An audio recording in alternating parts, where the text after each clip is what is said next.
आज हमने पढ़ा असलुल लुगा अल अरबिया। तो सबसे पहले हमने अरबी जुबान को पढ़ा। किसको पढ़ा?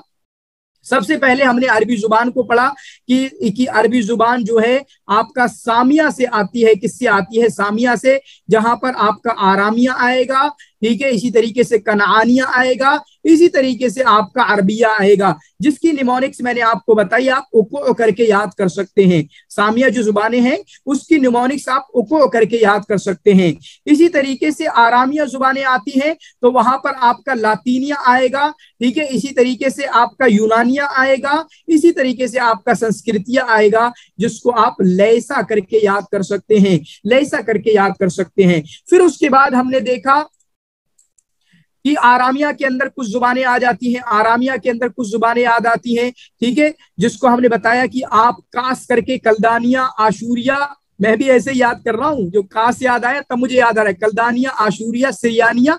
तो ये जो निमोनिक्स मैंने बना के दिए ना, ये काफी इंपॉर्टेंट काम करेंगे। मुझे याद नहीं था, लेकिन जैसे ही मैंने कास लिखा तो मुझे याद आ गया। कलदानिया, आशूरिया, इसी तरीके आशूरिया और शिरियानिया ये आरामिया के दरमियान आती है। फिर उसके बाद कनानिया के अंडर में कौन सी आती हैं? अबरानिया और फेनिकिया, ठीक है। चुनांचे अरब की जो जुबान है वो खास दो जुबानों में बढ़ जाती है।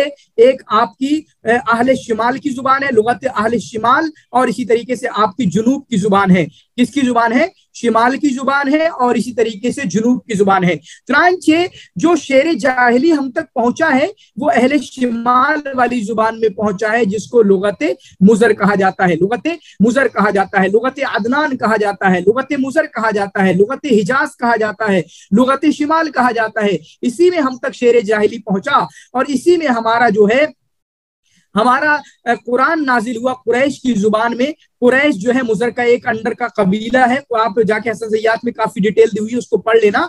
इसी तरीके से आपका जो है कुरान भी आपका लुगत शिमाल में या लुगत मुजर में नाजिल हुआ है। फिर उसके बाद ये तो हुआ, हमने अरबी जुबान के बारे में पढ़ा। फिर उसके बाद हमने असलुल अरब के बारे में पढ़ा। किसके बारे में पढ़ा? असलुल अरब के बारे में पढ़ा, जिसमें हमने पढ़ा कि अरब के 3 तबकात बनते हैं। एक बनता है बाइदा, चलो इसको अलग कर लेते हैं, दूसरा और तीसरा बनता है। तो बाइदा वाले अल्लजीना कद डाइड, जो मर गए, ठीक है, ये खत्म हो गए। बाइदा बादा यबीदो के माने ही होते हैं हलाक होना, बादा यबीदो के माने ही हलाक होना होते हैं। तो बादा यबीदो के माने आपको पता है, आज समूद ये कल के इंसान नहीं थे, बहुत पहले के इंसान थे। आज समूद जिनको हम जानते हैं ये बहुत पहले के इंसान थे। तो आज समूद ये बहुत पहले के इंसान थे, और ये पहले ही मर गए, खत्म हो गए। इनके बारे में कुछ पता नहीं है। इनके बारे में जो भी खबरें मिलती हैं वो आपका गुमान से खाली नहीं है, हम उनकी हकीकत का इनका इकरार नहीं कर सकते। तो बाइदा में जो कबीले याद करेंगे वो आद व समूद को याद कर लें, ठीक है, इसी तरीके से सिहार व जासिम, इन कबीलों को याद कर लें, ठीक है, तस्म व जुदैस, इन 6 कबीलों को जरूर याद करें। बाकी वहां पर और कुछ भी कबीले याद किए हुए हैं। फिर उसके बाद अब जो जिंदा थे, असरे जाहिली में जो जिंदा थे वो 2 हैं। एक कौन से हैं? आपके आरिबा। एक कौन से हैं? आरिबा। एक है आपके मुस्तारिबा। तो मैंने बताया आरिबा वो जो कि असल हैं, मुस्तारिबा जो कि असल नहीं है, बाहर से आए थे जिन्होंने अरबी जुबान को सीखा था। चुनांचे आरिबा जो है ये कहतानी लोग हैं, कहतानी की नस्ल से हैं, जिसकी वजह से इनको कहतानीयून भी कहा जाता है, कहतानीयून भी कहा जाता है। ये यमन में रहा करते थे, जिसकी वजह से इनको यमनियून भी कहा जाता है। यमन चूंकि जुनूब में है, जिसकी वजह से इनको अहलुल जुनूब भी कहा जाता है। मुस्तारिबा कौन है? मुस्तारिबा ये वो लोग हैं, और आरिबा जो असली अरब हैं, गोया की अरबी जुबान असल इन्हीं की है, यमनियों की, कहतानियों की, जुनूबियों की। फिर उसके बाद मुस्तारिबा जो कि अदनान की नस्ल से हैं, जिसकी वजह से इनको अदनानीयून कहा जाता है, ठीक है। इसी तरीके से ये कहाँ रहा करते थे? हिजाज में रहा करते थे, इनको हिजाजियून कहा जाता है। इसी तरीके से इनको अहलुश शिमाल कहा जाता है। साथ में कुछ और नाम भी इनके बन गए हैं, जैसे नज़ारियून है, जैसे मादियून है, ठीक है। ये बाकी आरिबा के 2 मशहूर कबीले कौन से हैं? हेमियरवा कोहलान।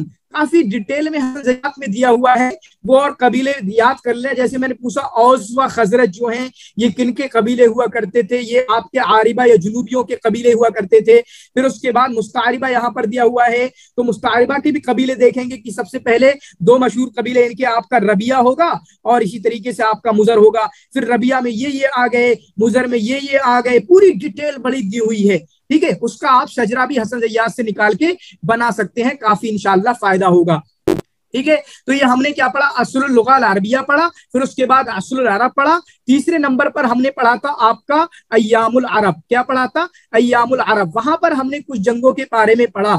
एक पढ़ा हरबे बसूस के बारे में, ठीक है। दूसरा पढ़ा हमने हरबे दाहिस वल गबरा के बारे में। कभी कभी ऐसा ही पूछा जा सकता है कि लैसा मिन अय्यामिल अरब, अरब की जंगों में से नहीं है असरे जाहिली में, तो उसमें कोई और जंगें डाली जा सकती हैं, हरबे दाहिस वल गबरा। ठीक है, उसके बाद हमने तीसरे नंबर पर हरबे ज़ीक़ार के बारे में पढ़ा। किसके बारे में पढ़ा? हरबे ज़ीक़ार के बारे में पढ़ा। चौथे नंबर पर हमने हरबे फिजार के बारे में पढ़ा। और पांचवें नंबर पर हमने किसके बारे में पढ़ा? हरबे बुआस, ये यौमे बुआस के बारे में। तो यहां पर देखें, अय्यामुल अरब में हरबे बसूस किसके दरमियान थी? बकरवा तगलब के दरमियान थी। ऐसा चार्ट आप भी बना सकते हो, बकरवा तगलब के दरमियान थी। हरबे दाहिस वल गबरा अब सुवा जुबियान के दरमियान हुआ करती थी।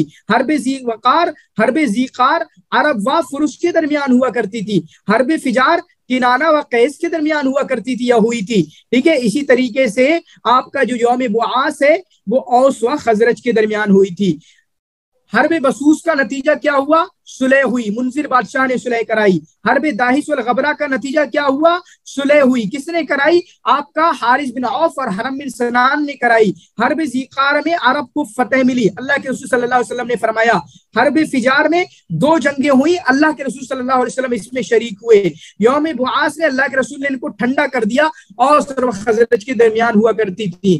फिर उसके बाद और देखें, हरबे बसूस 40 साल तक चलती रही। हरबे दाहिस वल गबरा 40 साल तक चलती रही। हरबे ज़ीक़ार, हरबे फिजार 4 साल के अंदर 2 बार हुई, पहली वाली 4 दिन के लिए और दूसरी वाली 5 दिन के लिए। और यौम बुआस जो है, फिर उसके बाद यहाँ पर देखें ये सब किताब सब उतनी अहम नहीं है, लेकिन ऊपर वाली जो है हरबे दाहिस वल गबरा, हरबे बसूस और इसी तरीके से दाहिस वल गबरा, ये ज्यादा अहम है, इनका आपको डिटेल में पढ़ना चाहिए। पहली तो किसके दरमियान में हुई? तो हरबे बसूस किसके दरमियान हुई? बकर व तगलिब के दरमियान। फिर उसके बाद दाहिस वल गबरा किसके दरमियान हुई? अब्स व जुबियान के दरमियान। ठीक है, फिर उसके बाद इनका नतीजा क्या हुआ? दोनों सुलह कराई गई। सुलह किसने कराई? हरबे बसूस में सुलह कराई मुंजिर ने, और दाहिस वल गबरा में सुलह किसने कराई? हारिस बिन औफ ने व हरम बिन सनान ने। इन दोनों का बतल कौन हुआ करता था? बताना, कोई बताना, दोनों का बतल कौन हुआ करता था? अब्दुल्ला या कोई और बताएं। जी सर, तो उसका बतल था मुहल्ल बिन रबिया, जो इमरुल कैस मामू भी है शायद। जी मुहल्ल ही कहो, मुहल्ल नहीं, क्योंकि हलहला है ना, हलहला तो फाइल बन रहा है ना उनका, मुहल्ल। हाँ, मुहल्ल बिन रबिया। और इसी तरीके से दाहिस वल गबरा के अंतरा बिन शद्दाद। ठीक है, दाहिस वल गबरा का किस शायर ने तस्करा किया है अपनी उसमें? ज़ुहैर इब्ने अबी सुलमा ने। इसी तरीके से हमने हरबे ज़ीक़ार को पढ़ा। हरबे किसको पढ़ा? हरबे ज़ीक़ार को। तो हरबे ज़ीक़ार को जब हमने पढ़ा तो पता चला उसका तस्करा आशा ने अपनी उसमें किया है, आशा ने अपने मुअल्लक़ा के अंदर उसका तस्करा किया है। इसी तरीके से हरबे बसूस की वजह क्या थी? वो जो ऊँटनी की वजह थी, मतलब ऊँटनी इसमें असल थी। ठीक है, ऊँटनी इसमें असल थी। इसी तरीके से आपका जो है दाहिस वल गबरा, यहाँ पर भी घोड़ों के दरमियान एक कंपटीशन कराया गया था। उससे पहले भी हुज्जाज का एक काफिला लूटा गया था, फिर बाद में कंपटीशन कराया गया। कंपटीशन में कौन जीतेगा, हम जीते हम हारे, तब जाके जंग हो गई थी। ठीक है, तो ये कुछ बातें हैं जो आपको यहाँ पर याद करना चाहिए। फिर उसके बाद चौथे नंबर पर हमने ममालिक को पढ़ा था, यानी ममलकतें जो होती हैं। तो हमने पढ़ा यमन में लगातार 3 ममलकतें हुई। पहले ममलकत सबा, उसके बाद ममलकत मईन, उसके बाद ममलकत हियर। ये तीनों के तीनों यमन में हुआ करती थी।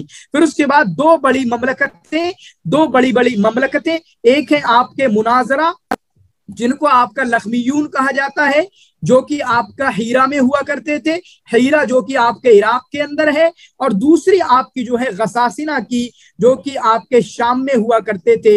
इनको आले जफना भी कहा जाता था। क्या कहा जाता है? आले जफना भी कहा जाता है। और मुनाजिरा जो कि हीरा इनकी राजधानी हुआ करती थी, इराक इनका कैपिटल था। यहाँ पर नाबिगा जुबियानी इनके पास रहा करते थे, और हस्सान बिन साबित भी कुछ अरसे के लिए आए थे। इनके दो बादशाहों के हमने पढ़े, एक होते हैं मुहर्रिक अल अव्वल, ठीक है, जिसने जला के मारने की सजा दी। इसी तरीके से दूसरे और बादशाह हुआ करते थे। वो दूसरे बादशाह कौन हुआ करते थे? आपके नुअमान, जिनके पास ये आपके नाबिगा दुबियानी रहा करते थे। ये गसासिना की बात करी, ये शाम में हुआ करते थे। यहाँ पर इनके असल कौन थे? हस्सान बिन साबित इनके यहाँ इनके दरबार में रहा करते थे। इसी तरीके से अलकमा फहाल इनके दरबार में रहा करते थे। उबैद बिन अल अबरस भी इनके दरबार में आया करते थे। ठीक है, तो इनको आप अच्छे तरीके से याद करेंगे। बाकी कहां पर हुआ करते थे वो हमने बताया। मुनाजरा कहां पर हुआ करते थे? हीरा में। हीरा कहां पर है? इराक में। इसी तरीके से गसासिना कहां हुआ करते थे? गसासिना आपके शाम के अंदर हुआ करते थे।